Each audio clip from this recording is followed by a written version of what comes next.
Hello everybody, MegaZardX here, back at it again to give you all another very exciting video, and for today marks the beginning of the first of my review series for Hawkeye. And man, this was a show that I was sort of kind of anticipating, maybe not to the crazy degree of Loki, but you know, coming off of What If and stuff, and I still have like actually a few episodes of that to kind of go back over and watch towards the very tail end though. I was definitely craving something for me to kind of, you know, fulfill and satisfy that MCU feel in terms of a Disney Plus show, because the last one we had was technically Loki. So I mean, like, it's been a while. It certainly has been a while though. But yes, for the month of November, we managed to get the first couple of episodes that managed to drop on its debut day. And for this one review, I'm going to go through and review the first and the second episode, since we both got both of those launched on the same day though. So that's what I'm going to do. Start off with episode 1, then we're going to shift over to episode 2. So without any further ado, let's go ahead and dive straight up into the episode 1 review of Hawkeye.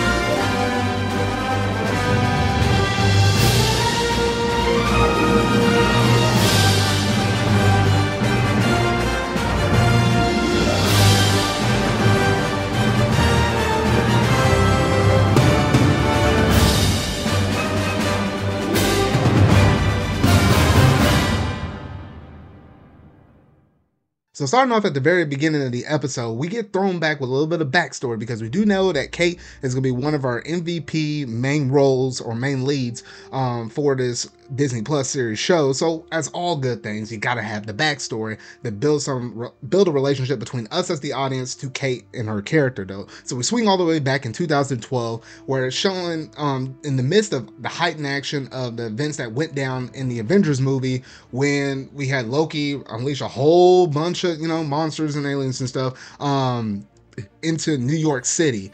And that's essentially where we kind of get kicked, where we kick things off at. And it was in the midst of all of this craziness and all this fighting going on in the city, where Kate basically saw Hawkeye, you know, shooting out some arrows, doing some really cool flips, jumping over the back of the ledge of the building, shooting a couple enemies, grappling down, swinging back and through a window. You know, the dude was doing it up in that movie though. But basically we got to see him in action from this point of view, from Kate's eyes.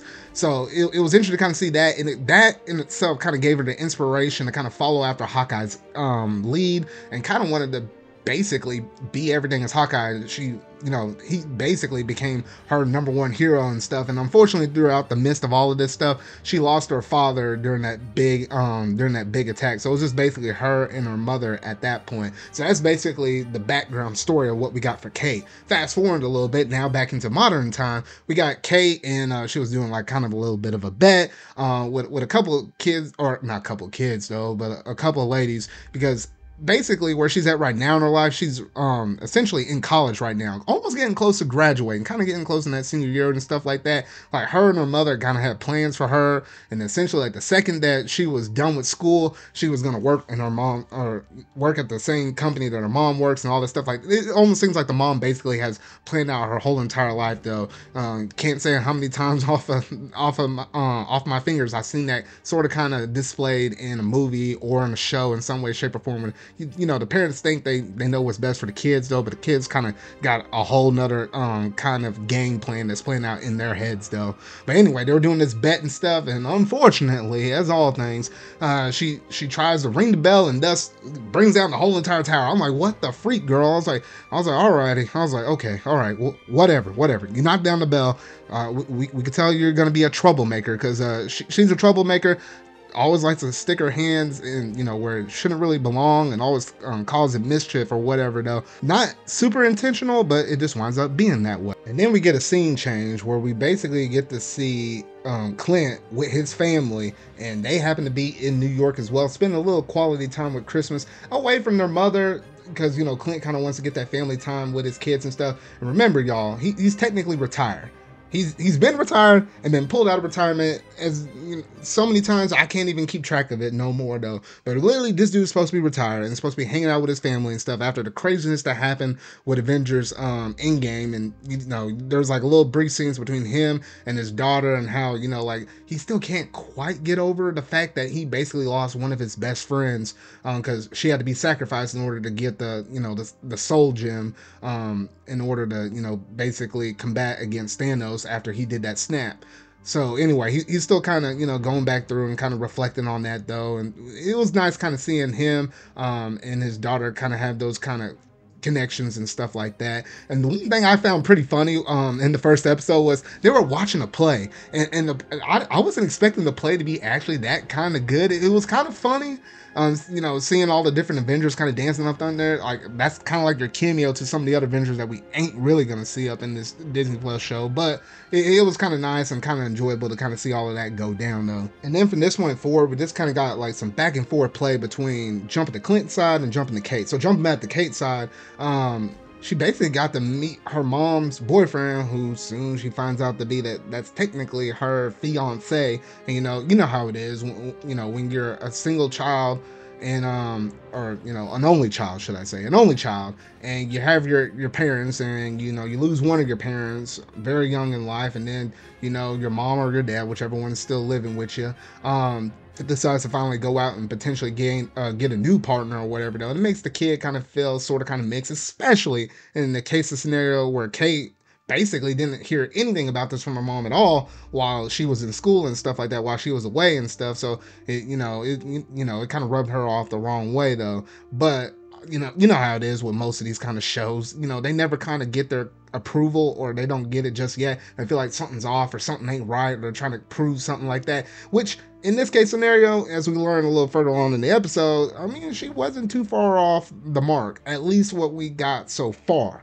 Now, jumping ahead a little bit, we also got to see Hawkeye eating with his family, and they're just going around the table though, because basically this whole entire series is set during like the Christmas time. Like it's like a few days before Christmas. I think maybe like 5, 6, or 7 days before Christmas, something like that. So you hear a lot of different Christmas music that's going on in the backgrounds, which is a different kind of change of pace, which I kind of like. But at the same time, if I were to go back and rewatch the series later in the future, if I'm not watching this in late November or any time in the month of December, the Christmas music is gonna kind of feel a little bit off. I mean, this is like the first Marvel related kind of thing where we have like almost a bigger focus on Christmas. So basically this is like their holiday season show, to kind of wrap people up into watching Hawkeye. But at the same time, I'm like, for the longevity of it, I don't know how long or how well it would kind of last in my head if I went back and watched it though. But that was just a few little thoughts as an aside though. So Hawkeye was eating with his family and stuff, and you even still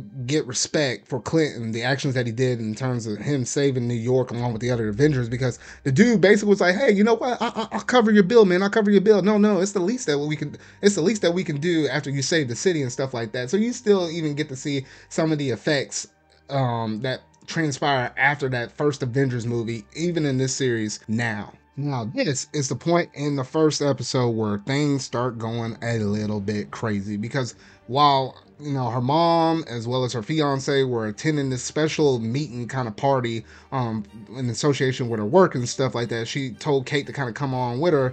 And of course, the mom told Kate to go put on that red dress or something like that she had upstairs for her or something like that though. And the girl comes in a tuxedo. I was like, oh, I can respect that. You ain't gonna act in the traditional sort of kind of role. You're gonna do your own thing. In which, in that regard, I do respect you, Kate.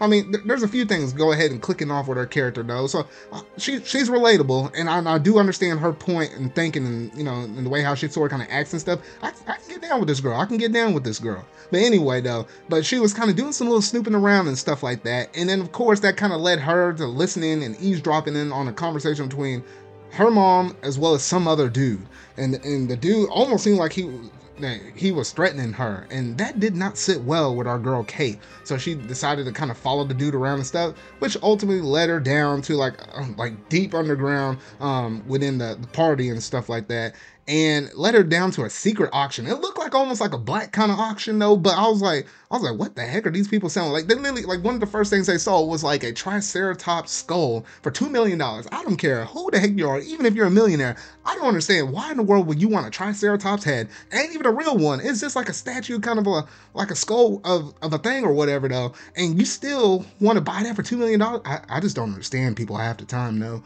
But anyway, I digress. That wasn't the main important thing though. But then you start getting some interesting topics, because then they started selling wreckage from the Avengers Tower, which I guess that kind of goes to show how much of chaos New York was at the time, throughout multiple different events throughout history, where they were able to kind of get their hands on some of this stuff, because they managed to actually put up for bid Ronin's retractable sword. Now, Ronin, that might sound a little bit familiar to y'all. Maybe, sort of, kind of on the fence. Well, that's basically Hawkeye's secret identity back during the blimp, in the events that transpired between Avengers Infinity War and Avengers Endgame, where he was kind of putting the law in his own hands and running around like a vigilante or whatever though, and just killing, evildoers as he pleases, and, with no regards to the law. That was like his sort of kind of secret identity / dark history past. And they managed to get his hands on that retractable sword. I'm like, what the heck? I just don't understand. It's like, how the heck these people getting their hands on this stuff though? But apparently, with shady stuff like this, you're about to have some more shady people come up in here. And of course, a bunch of criminals crash the party and stuff, and they bust in and they're trying to search around for some kind of watch. I don't know why, out of all the stuff that they were selling there, why the watch was really important, but I'm pretty sure we'll find out a little bit more about that as the series progresses on though. But Kate actually manages to find a Ronin suit that they were about to auction and bid off next, and she was like, well, I can't fight people just where everybody's able to see my identity or whatever though. So she puts on the suit thinking it's a good idea, in theory at least. But the big consequence of all of that is Ronin, or at least Clint, while he was wearing that suit, made a lot of enemies though. And you kind of saw a bunch of eyes started kind of looking at her and stuff like, wait a minute, is the dude back or whatever though? And this was this actually was the only main action scene that has that transpired in this first episode. Like, you saw Kate kind of going at it and stuff, and in preparation of her kind of inspiring to be like a Hawkeye, she did a lot of different training in terms of like martial arts. She has like a black belt and all this stuff, trained with a bow and arrow and stuff. So she's almost like a Shang-Chi, but not really like a Shang-Chi, like just like a modern day kind of like in a realistic realm. She ain't crazy like Shang-Chi. Shang-Chi can do everything, but no, she's like the watered down version of it though.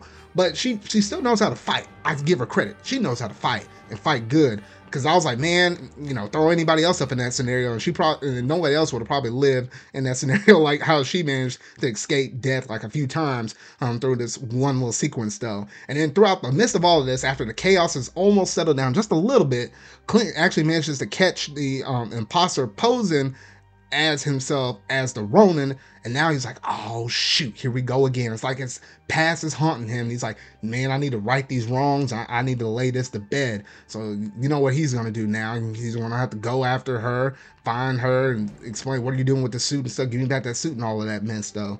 And then towards the very end of the episode, we get to find Kate. She was kind of running around and stuff, trying to almost make her way home and whatnot though. Well, she did make a pit stop at home, but she got to go back to her mom's home and whatnot though. But anyway, she manages to find Armand dead, a dude that was literally at that party just a moment ago, and now dude's dead, in cold blood. Looked like somebody took a sword and sliced him in the back or something like that. I was like, what the heck? And then she was like, oh shoot, I need to get out of here. And then she manages to get ambushed by a gang who basically thought that she was the real Ronin. And because we know the Ronin created a lot of enemies up in New York though. And then she was doing her best to fight off and fend them all off. And then of course Hawkeye comes in to save the day, almost nearly punches the girl square in the face and was like, oh man, you're just a kid. Well, she's like in her 20s, kind of close to my age or whatever though, but a kid in comparison to the dude's age or whatever though. And that's basically where the first episode ended. So honestly, it was sort of kind of a slow it was a slow start. We didn't get thrown into like some really fast action pace scenes like in Falcon and Winter Soldier, or it's not like we get to see some mystery elements like what we saw with Loki, but it's doing its own little pace, and it feels like the most normal-ish kind of show in terms of the Disney Plus MCU series in comparison to some of the other ones that we had. So it's had that sort of kind of traditional start. You got the backstory.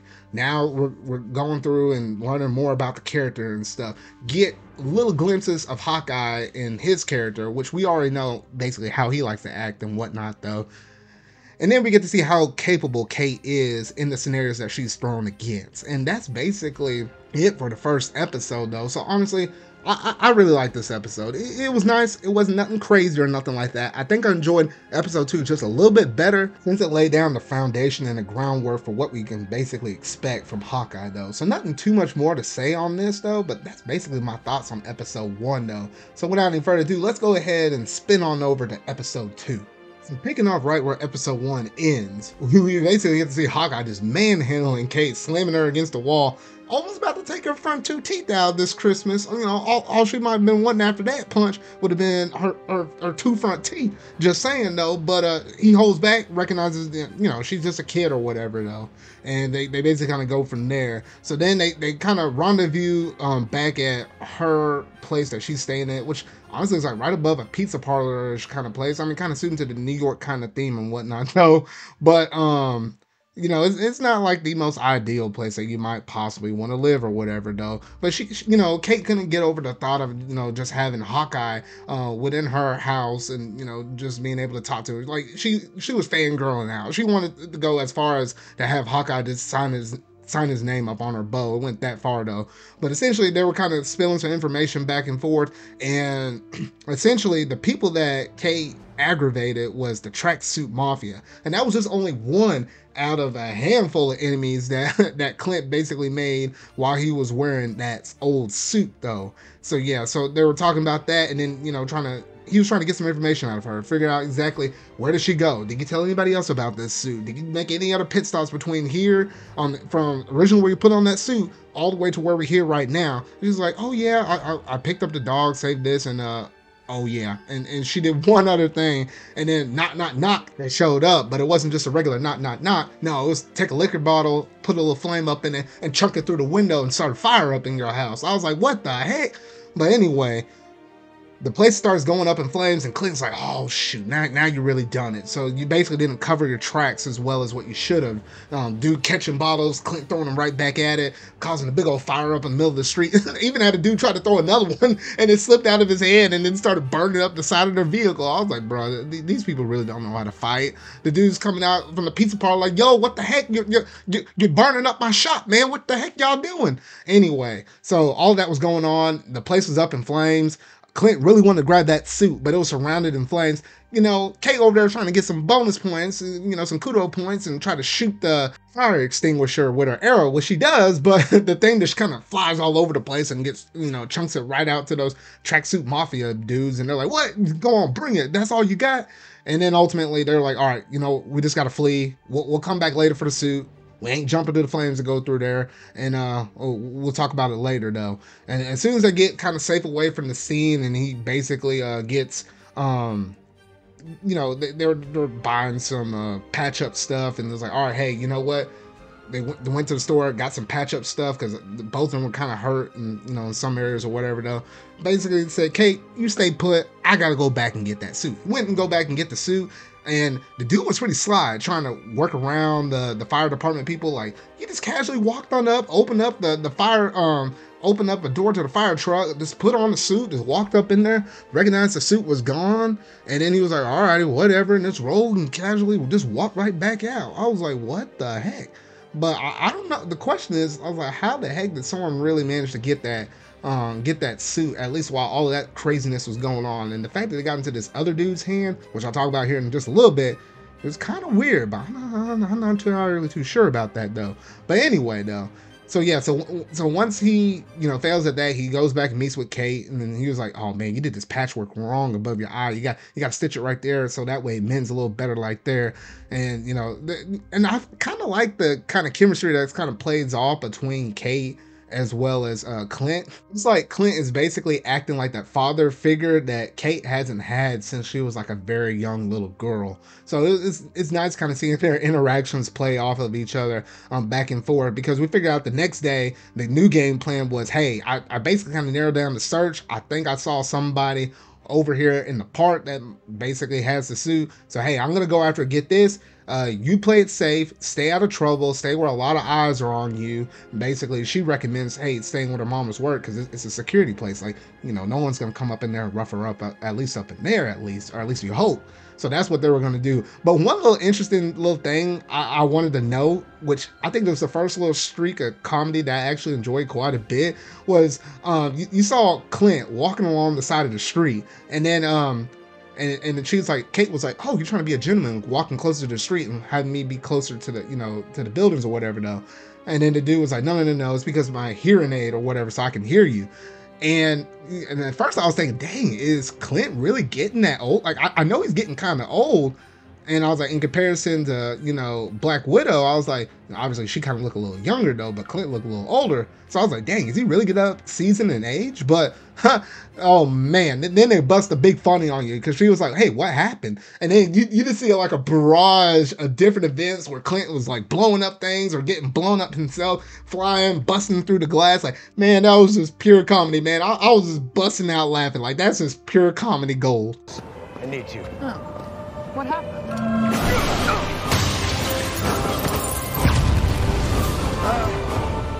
Too hard to tell. I know. So after they established the plan, Kate went to go and talk to Jack at her mom's work. She basically kind of, you know, lets him know, say, hey, I heard about the news about, you know, you losing one of your family members. It must be tough and all of this stuff though. And eventually they kind of came to the conclusion of, you know what, I'll attend dinner with y'all too, only if I get to decide the dinner topic or whatever though. That leads to some very interesting, little feisty stuff that went down during the dinner though. But we got to figure out exactly what was going on with that suit and whether or not Clint was able to grab it or not. Because apparently that suit was caught up in a cosplaying event. I was like, wait, what the heck? I was like, oh, I don't know how it got from point A to point B to point C like this though, but the fact that it's showing up in a cosplay event in like the middle of a park, I was like, okay. And, you know, of course, Clint couldn't just go up in there and grab it. No, he had to play the role and everything like that. They had to give him a sword, a breastplate, all the whole 9 yards of him looking like some kind of knight. And it was interesting. It was kind of funny though. I ain't gonna lie. Him just kind of going through in slow-mo and just kind of like slashing down people just left and right. He's like, oh man, yeah, right. I was like, I've done a lot tougher stuff than this. But essentially it was like some black dude that basically had the suit or whatever though. And he was like, oh, you know what?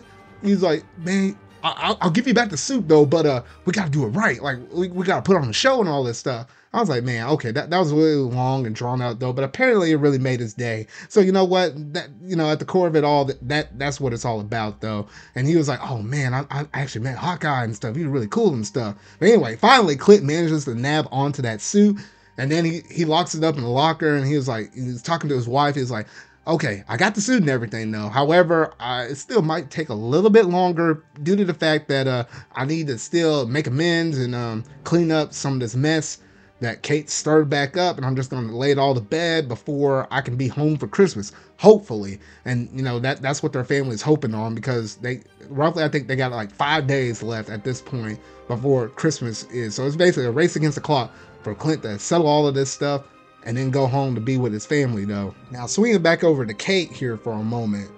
Kate was, you know, sitting down at the dinner table, talking to her mom, talking to Jack and stuff. And then eventually led to the point where she was like, you know what? I want to challenge you to a duel, you know, a fencing duel or whatever. And that's one of Kate's various different talents of her and her mixed martial arts and, you know, the different things she was kind of taught herself as she was growing up. So fencing was one of her go-tos or whatnot though. And of course the dude knew how to fence as well, because all these swords and stuff laid around her mom's house now. So you can kind of tell that he's been around for a little while though. But anyway, she was trying to basically prove that the dude was hiding something or not telling Kate as well as her mom something that the dude is kind of caught up in. So they were playing these fencing matches, and the dude kind of downplayed himself. He acted like he could kind of hold his own, but then at the very end, he just kind of loses or whatever though. And Kate was getting really frustrated at it, so much to the point where when the dude took his helmet off, she lunged out, almost trying to like take the dude's head off or whatever though. But while But while the man has his head turned, not even looking at her at the moment, deflects the sword and then just, parries it straight out of her hand. I was like, what the heck? And then it was at that point where she sort of kind of caught him lying, at least downplaying his fencing skills, but he was still sort of kind of playing it off like, hey, I don't have nothing else to hide. I mean, besides the fact that I was sort of kind of telling a lie over and over and over about my skills in fencing, I don't have anything else to hide to it though.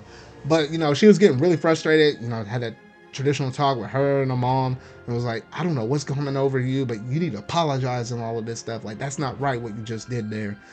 However, the one critical thing that you can pull away from all of this, besides him having some, pretty good fencing skills, is the fact that the candy that he was offering, Jack was offering to Kate, was the same exact candy that was next to his dead relative that was laying dead on the floor.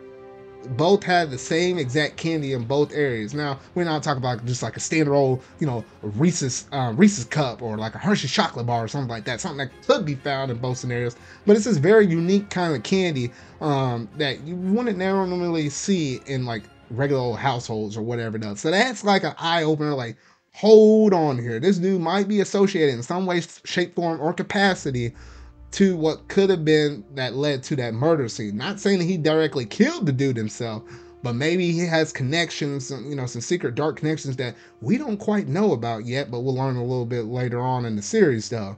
So that's the one critical thing to kind of take away from that though. And lastly, towards the very end of the episode, after Hawkeye has finally managed to nab onto that suit, it's time for him to get down to the heart and core of the whole entire situation. He needs to talk to the tracksuit mafia's boss. Now, ultimately, he was trying to go there, almost kind of pulling a Black Widow, kind of putting himself out of harm's way, letting himself to get captured and stuff, so he can get more information out of the people, kind of sitting in a chair, whatever, like his arms tied up behind his back and stuff. And then all of a sudden he just busts through the ropes or whatever though, like, he kind of pickpocketed, his restraints. So now he's free and stuff like that. All these dudes pulling guns at him. It's like, where's Kate Bishop? Where's Kate Bishop? And the dude, and Hawkeye is trying to play it off like, I don't even know this girl. I ain't even met her before. And all of a sudden she just crashes through the window, through the ceiling. And everybody's just looking at her like, oh, found her. And, Clint's over here like, what the heck? I told you to stay safe, and yet you came to find me. Because she was worried about him because he didn't answer his calls, and ultimately somebody else answered one of the calls, just like, oh shoot, maybe he needs help. In this scenario, I doubt he probably really needed help, but now it makes things a little tougher for him to get out of there safely with Kate, because now the boss is there, and we got to see a quick little look at her, and it's a woman boss. But I was like, from what I kind of saw from her, it didn't seem nothing kind of too impressive or super eye-opening, unless I'm just missing something from the comics or something like that, though. But ultimately, it sets things up for episode 3 where you can tell things are about to go down, and I'm not entirely too sure where we're going from this point forward, where it's going to be a little more straightforward, or we're going to find out some meandering paths of some other organizations that might be also after Clint as well, besides the Suit Mafia people. Because I mean, if they're already meeting the the main kahuna, I still think there's going to be some other ties, especially with Jack and maybe his shady connections, because he was in the middle of a black market in the previous episode, though. So you just never know. You just never know. But that basically does it in terms of episode 2 and its synopsis of what kind of played out through that episode, though. And I definitely would say it's definitely better than episode 1. Though it's still kind of slowly trying to pick up the pace and stuff. I feel like there's going to be one scene later on. I think we saw it in like some of the previews where there's going to be like that typical car chase. By the time you get up to that point, I feel like the plot's really going to get going. And we're going to have like a really good idea of like what the series is trying to do and what's going to try to be really unique about it. Because think about it. Yelena, who was basically a Black Widow's sister in the Black Widow movie, she's supposed to show up in this series because she's going to be looking after Clint based upon that end credit scene. So don't forget, she's supposed to show up at some point in this series as well. As a matter of fact, when will that happen though? But outside of that, that's basically all I had to discuss about with episode 2. And that basically does it from an episode 1 and episode 2 review for Hawkeye. So got things kind of going off, pretty good solid start so far. Really looking forward to episode 3 and what that basically entails for Kate and Clint as they kind of go on in the future. And how in the world they're going to kind of get themselves out of this situation that will transpire in episode 3 though. But if you really like this video, make sure to go ahead and hit that like button, go ahead and hit the subscribe button, and that bell to stay up to date on all things Hawkeye that I feel like reviewing and discussing for the rest of this series though. So remember y'all, until our video I make next, see y'all.